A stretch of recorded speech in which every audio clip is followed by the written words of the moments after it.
раздолбанная напрочь. Но почему я в шапке? Он меня сейчас просто убьет. Ну, несовершенная система. Зачем наклейки здесь, понимаешь? И это жуть как. Почему так молодо выглядишь? Друзья. И наконец я в Грузии. Но почему я в шапке? Сейчас я вам все покажу.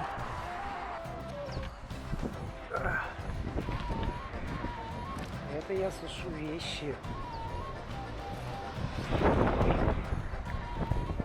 Улетела. Это я сушу. Все полностью мокрое. Абсолютно мокрое.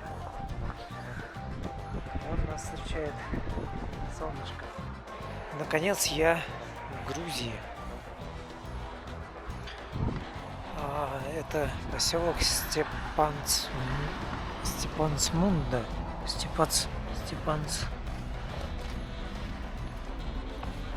Как-то так. Ночью здесь был сильный дождь. Прям всю ночь лил. И я жутко замерз. Утром вот я посмотрел температуру 15 градусов. Я сразу же надел все штормовые теплые вещи. Еще у меня в машине капали капли тепло прямо по вот этим стяжкам с крыши, потому что эти ремни, они как бы прижимают резинку. Получается, капли вот так вот стекали прямо на меня, прямо на мое ложе. И с этой стороны то же самое, соответственно, тоже текло, капало. Ну, несовершенная система. Но я включил машину, на обогрев поставил, и в принципе все быстро прогрелось. Ну и вот где-то через полчаса, наверное, уже выше солнце, и ветерочек все обдул, и уже прогревается все.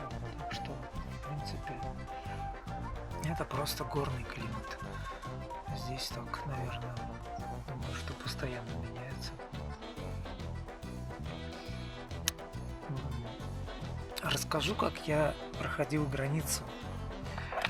Проходил я, наверное, часа 3. Мне кажется, я что-то не засек точно. Но выехал я уже на территории Грузии в 9 часов вечера. А самое долгое прохождение было на российской территории. Там стоит километровая очередь фур. Все машины, легковушки, эти фуры объезжают слева по встречке и выстраиваются в как бы очередь легковушек. И эта очередь тоже была достаточно приличная. Ну и, собственно, все долго-долго ждут. Двигаемся по миллиметру. Некоторые даже глушат мотор. Все это чуть-чуть в горочку, поэтому приходится все время на ручнике стоять. Самое долгое было прохождение именно российских пограничников, потому что там было все хорошо организовано. Очереди, регулировщик говорил, в какие очереди подъезжать. Вот, потом тебе говорят, подходи к окошку, показывай документы. Я пошел, показал. Потом специальный тоже человек говорит, открывай все двери, багажник, доставай все вещи. И так на каждую машину. То есть все машины загружены какими-то багажом, не багажом, что угодно. Все выкладывается и все, абсолютно все досматривается. Вот поэтому и долго. А машин много очень. И досматривает каждую машину. Весь багаж вытаскивается из машины. Обязательно нужно вынуть все, чтобы открыть дно багажника, показать там запаску. Вот. Мне сказали, что я... Спросили, сколько мне лет. Сказали, что я очень молодо выгляжу. Вот. Я даже не понял, что на это отвечать. Это был вопрос или что? Почему ты так молодо выглядишь? Я должен был как-то это объяснить. Но не знаю. Потом он увидел у меня в багажнике камень. А я где-то по пути на какой-то стоянке подумал, во-первых, мне надо достать сигнальный как он называется, аварийный треугольник. Он у меня глубоко как раз вот там, где запаска, под чемоданом, который весит 28 кило. И если что-то понадобится его поставить, это надо будет вынимать все, чтобы добраться до этого. Я решил его достать все-таки и положить куда-нибудь поближе. Достал и подумал, что при таких ветрах здесь, около горной местности, в Калмыкии, ветра сильные, постоянно. И этот треугольник улетит просто моментально. Поэтому я подумал, надо какой-нибудь камень. Я нашел очень гладенький, красивый, аккуратный камешек и положил себе в багажник. Так этот таможенник заметил, а это что такое, зачем это? Я говорю, камень, и рассказал, для чего, в общем-то, для треугольника этого. И я еще говорю, он такой гладенький, такой приятный, а он такой взял, тоже начал щупать. Вот, ну ладно, ничего страшного, как бы камень разрешили. Ну, в общем, посмотрели, вещи посмотрели, говорит, ну все, закрывай, езжай, все нормально вроде. А на документах там меня много спрашивали, кто я, что я, чем занимаюсь, насколько долго еду.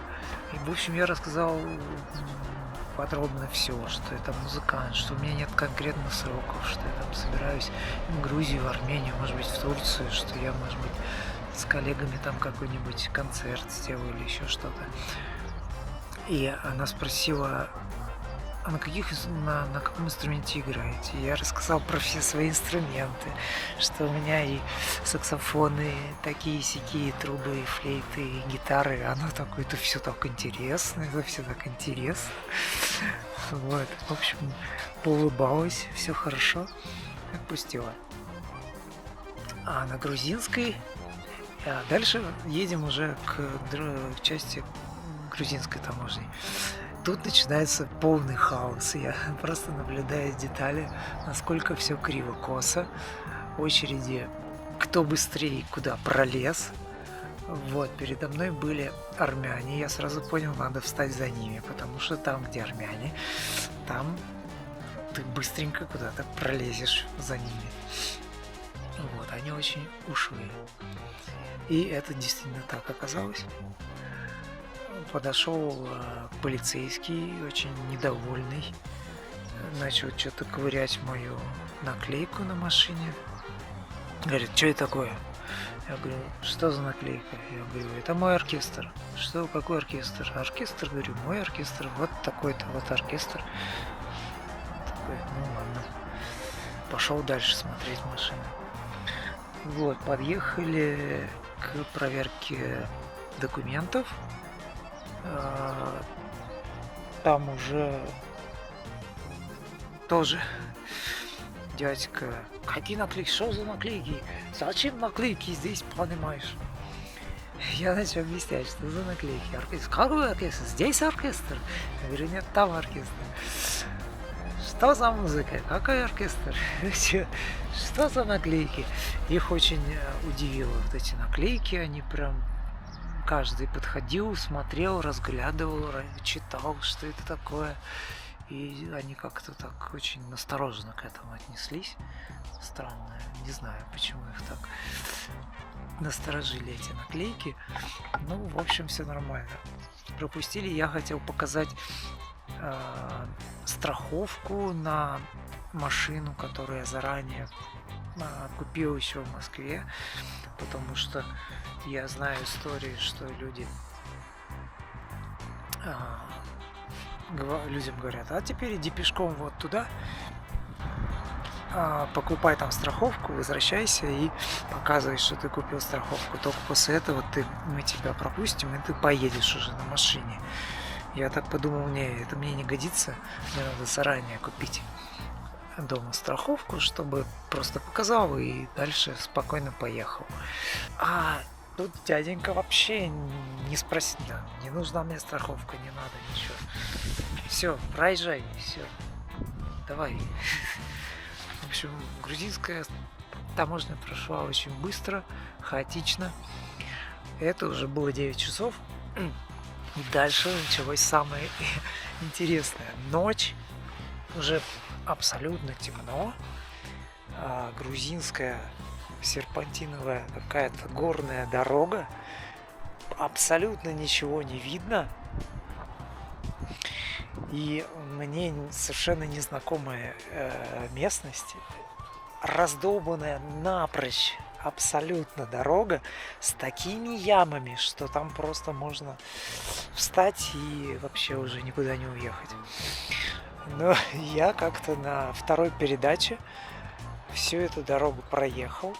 Причем периодически, значит, там встречаются фуры и вереница машин, которые несутся навстречу обязательно с дальним светом. Мне приходилось надевать поляризационные очки. В общем, было много туннелей.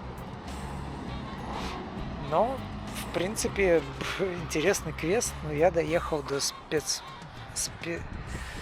Степансминда. Фу ты. Еще раз. Степансминда. Вот такое поселение здесь. Встал. Я знал, что здесь есть спар. Припарковался там на какой-то улочке. Сходил в спар. И я хотел проверить, работает ли у меня казахская карта. И она работает. Я купил себе Чурчхел. Просто чтобы попробовать. И Чурчхел, и попробовать карту. И карта сработала. Все было хорошо. Но спар это только вывеска такая же. Внутри, в принципе, ничего общего с московским спаром вообще нет, абсолютно. Почему-то тоже спар. Ладно. Домашней кухни там нет. Я думал, может быть, там поесть, но не получилось ничего. Дальше в самом поселке я как-то не хотел оставаться. Причем, что интересно, чтобы до этого спара прямо около него, допустим, встать, там надо было еще проехать. Но я что-то не стал. И правильно сделал, потому что я потом пошел пешком. Там спускалась вниз, такая резко вниз дорога между домами. И она была полностью в ремонте. То есть там, в ремонте, чтобы вы понимали, это такие вырыты, половина улицы вырыты такие канавы, не знаю, полметра глубиной. Между ними какие-то перекрытия. То есть если туда заехать колесом, то все, то уже там и останешься. После этого я спустился к окраине, собственно, этого поселения, к отелю Gold Казбеги. Я увидел здесь большую парковку, встал на парковку, пошел на ресепшн, спросил, есть ли у них номера. Номеров не оказалось. Но я попросился, можно ли мне здесь остаться на ночевку на парковке. Здесь места много. Очень спокойно, свободно. И мне разрешили остаться в этом вообще прекрасном месте. Уже солнце зашло. Офигенно. Вот этот отельчик. И, собственно, я здесь заночевал. И поедем мы дальше вон туда вниз. В сторону Тбилиси. Но в сам Тбилиси я не поеду, я поеду в Батуми, сверну. Но чтобы доехать до окраины Тбилиси, это где-то 2,5 часа, что ли. То есть тоже прилично. Что еще? Какие планы у нас на сегодня? Сейчас я также воспользовался этим гостеприимством этого замечательного отеля.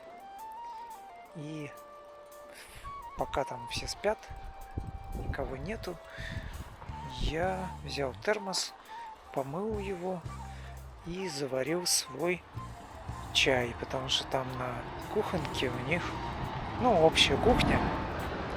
Я заметил, чайник с водой стоит. Я просто включил, закипятил и заварил себе чай, который я заранее же приготовил из Москвы. Я в себе взял баночку, куда положил крупнолистовой чай, который я люблю. И в ситечко специальное, о котором я уже рассказывал, в термосе завариваю чай. Так что у меня сейчас перекус, и я двинусь дальше.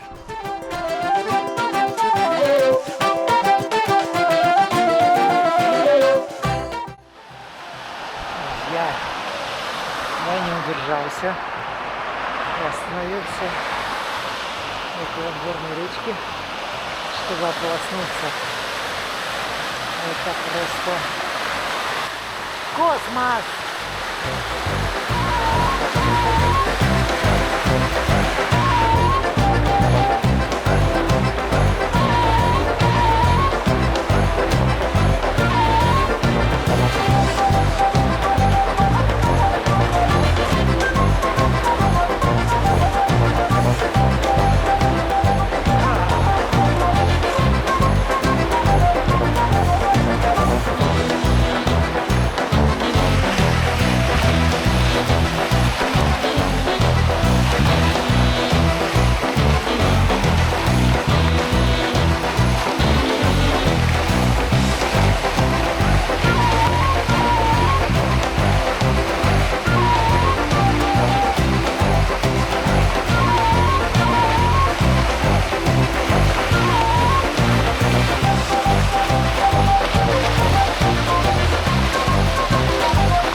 Охренеть! Охренеть! Я поднимался на горы, спускался, поднимался, спускался. Все это на второй передаче на скорости 40-50. И это жуть как. Существуют американские горки, а существуют грузинские горки. И это, извините, это капец. Это страшно и стрёмно. Я не думал, что это так весело. А теперь наслаждаемся видом. Смотровая площадочка. Ё-моё. Как же круто. Просто бесподобно.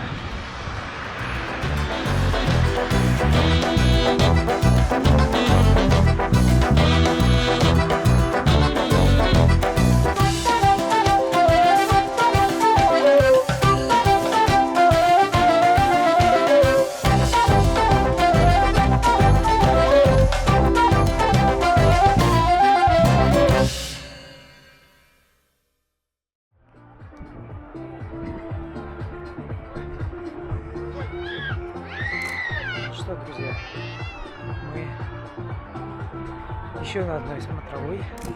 Внизу невероятно красивейшее озеро.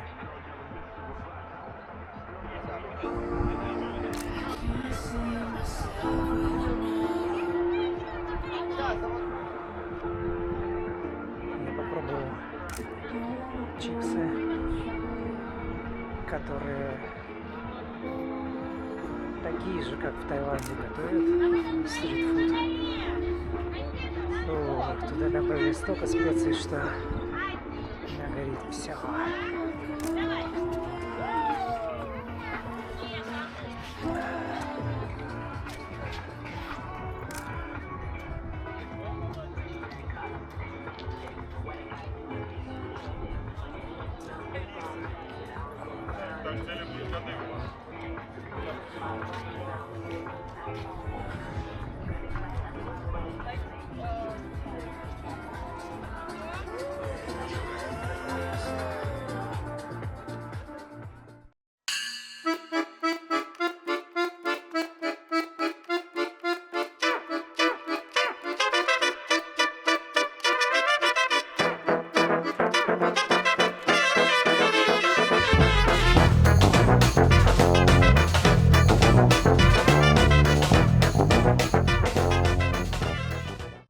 Сейчас на трассе фура сбила какого-то зверька, который перебегал дорогу. И я остановился посмотреть, как он жив, не жив. Прибежали из ресторана люди. Там собака и щенок. Вот щенка задело, лежит, ну, вроде живой.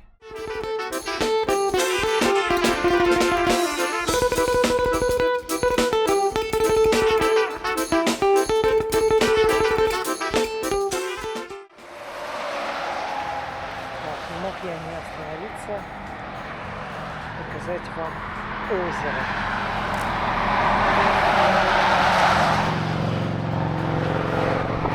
Просто бомбическое озеро.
Снова я не смог проехать мимо. На карте обозначена достопримечательность. Такая.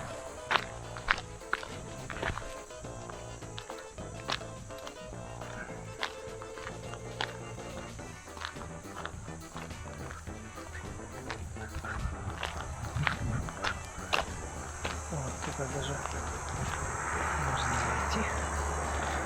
Посмотрим.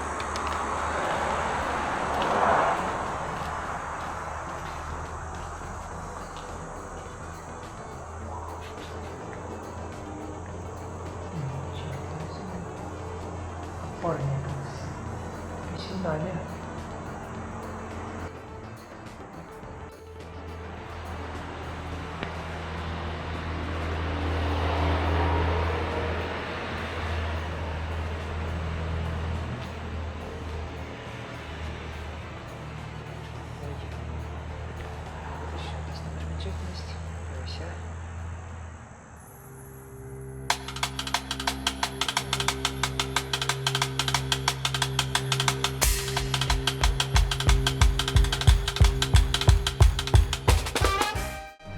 Я приехал в деревеньку Гори.